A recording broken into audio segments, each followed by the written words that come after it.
Вирусот COVID-19 и понатаму се шири без да го намали својот интензитет. Здравствените власти објавија дека вчера во Југоистокот регистрирани се нови 84 позитивни, од кои најмногу во Гевгелија и Струмици регионите, во кои се евидентирани дури 65 новозаболени лица.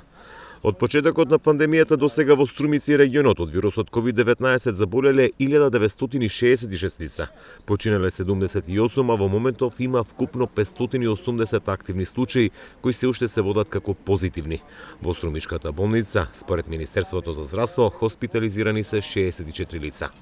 Со последните 37 нови позитивни во Гевгелија и регионот кој ги опфаќа општините Дојран и Богданци, вкупната бројка на заболени се искачи на 912 лица, а во моментов има 280 активни случаи. Во Гевгелиската болница, според Министерството за здравство, се лекуваат 18 пациенти кои имаат потешка клиничка слика. Во Радовиш до сега заболеле 507 лица, 26 починале, а 132 се водат уште како активни, додека во општина Валандово и тамошните села во моментов се водат 54 активни лица со коронавирус, а до сега од овој дел на Југоистокот заболеле 246 лица. Министерството за здравство информира дека вкупната бројка на пациенти позитивни и суспектни на коронавирусот кои се лекуваат на инфективните оделенија во главниот град и во болниците низ земјава е 1301 и има околу 190 празни болнички кревети.